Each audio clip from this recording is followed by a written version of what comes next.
On est venu au nom du ministre Alioune Sarr, ministre du Tourisme et des Transports aériens, remettre les financements dans le cadre de la résilience pour le crédit hôtelier et touristique.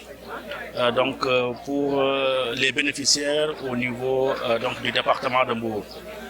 Depuis ce matin, nous sommes en train de remettre les crédits, les financements à ces groupements.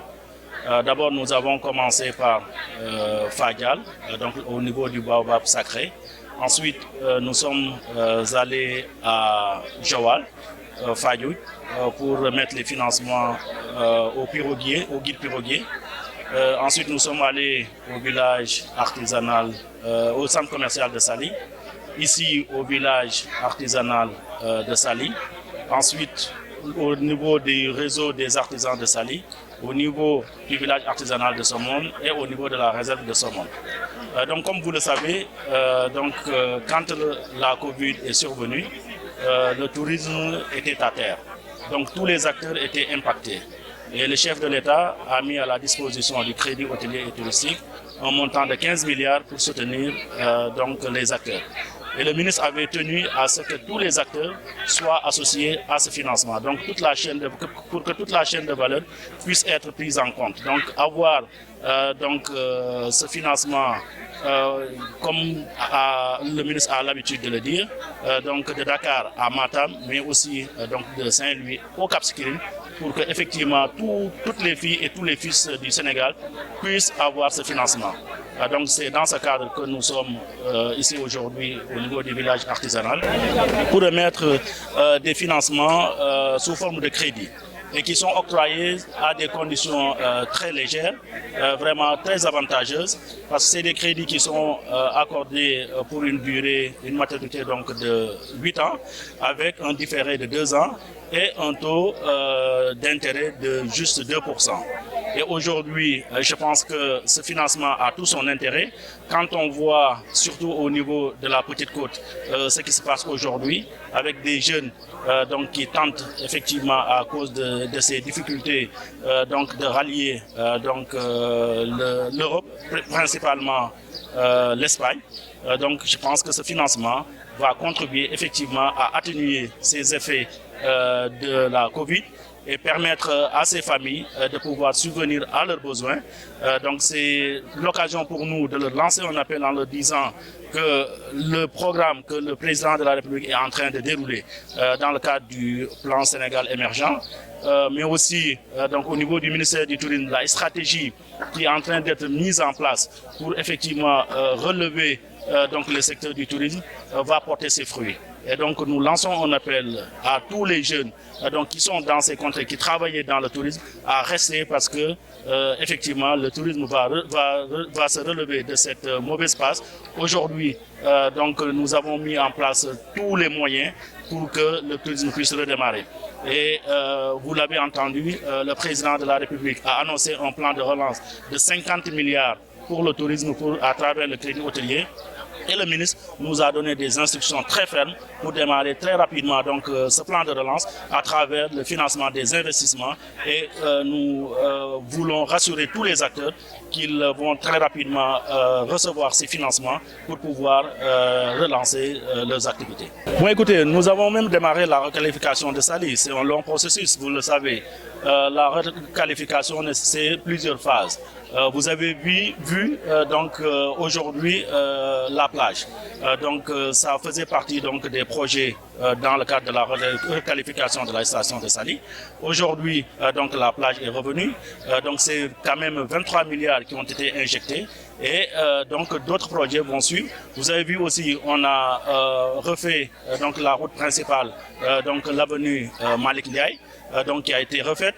Et d'autres projets vont être mis en place pour effectivement donner un autre visage à Saly. Et la SAPCO est en train de travailler là-dessus. Et ce travail continue pour que d'ici quelques années, Saly puisse retrouver son lustre d'antan, parce qu'effectivement, il y a encore des choses à faire dans le cadre de la requalification de la station de Saly. Oui, écoutez, donc vous savez que la SAPCO a des projets très importants au niveau de la Petite Côte. Donc il s'agit du projet de Pointe-Sarène, mais aussi celui de Mbodiène. Pour le projet de Pointe-Sarène, vous avez pu constater qu'il y a l'hôtel Rui qui est en train donc d'être construit et les travaux sont très avancés. Et donc il y a d'autres promoteurs aussi qui sont dans les procédures administratives pour pouvoir démarrer la construction de leurs établissements d'hébergement touristique. Au niveau de Mbodiène, je pense que c'est une aubaine que nous avons avec le projet de Econ qui va donner à Mbodiène, donc à cette station, donc une dimension internationale. Aujourd'hui, je pense que vous avez vu vous-même qu'il y a eu ce lancement donc du projet qui a été fait. Et Econ est en train de travailler sur la mise en œuvre donc, de ce projet. Et bientôt, vous verrez, donc ce sera une station donc d'une dimension internationale qui va sortir de Mbodiène pour surtout donner un autre visage au tourisme sénégalais. Mais le plus important, c'est véritablement les emplois qui seront créés au niveau de ce projet. Et je pense que c'est l'occasion, encore une fois, pour dire aux jeunes que l'espoir est permis, qu'il y a des opportunités qui sont là et qu'ils doivent tout faire pour saisir ces opportunités, pour pouvoir donc travailler dans ces projets. Je pense que c'est mieux que d'aller tenter donc cette immigration clandestine. Et on ne sait pas si effectivement on peut y arriver. Je pense que c'est mieux donc de saisir ces opportunités. Donc bientôt, donc ces projets vont sortir de terre pour donner du travail à tous ces jeunes. Bon, écoutez, pour le crédit hôtelier au niveau du département de Mbour, parce que c'est le département le plus important donc au niveau de la région de Thiès. Donc il y a les acteurs, mais aussi il y a les entreprises, à savoir les agents de voyage, mais aussi les établissements d'hébergement touristique, mais aussi donc les guides touristiques. Donc aujourd'hui, donc plus de 1000 personnes, que ce soit des entreprises ou personnes physiques, ont eu à bénéficier donc de ce crédit hôtelier. Sans risque de me tromper, c'est Mbour qui a eu la part la plus belle au niveau du crédit hôtelier. Oui, par contre, on est vraiment très content parce qu'on attendait ça depuis longtemps. Parce que depuis le mois de mars, vous savez, le village artisanal est en rade. Les artisans sont très fatigués. On a beaucoup attendu, mais aujourd'hui on est très content. Hier, lorsqu'on m'a téléphoné pour me dire qu'aujourd'hui vous allez recevoir votre chèque symbolique, vraiment je n'ai pas dormi, tellement que j'étais content. Par contre, depuis ce matin, on est là, on les attend. Vraiment, on est très content de les recevoir. Oui, le Covid-19, vraiment, on était très fatigués. On nous a eu, vraiment, parce que le Covid-19, si on parle de tourisme, on parle de village artisanal. Par contre, le village artisanal ne peut pas travailler sans le tourisme. Et depuis le mois de mars, il y a des gens qui ont des sérieux problèmes. Il y a des gens qui ont des problèmes de facture, il y en a d'autres qui ont des problèmes de location, ainsi de suite.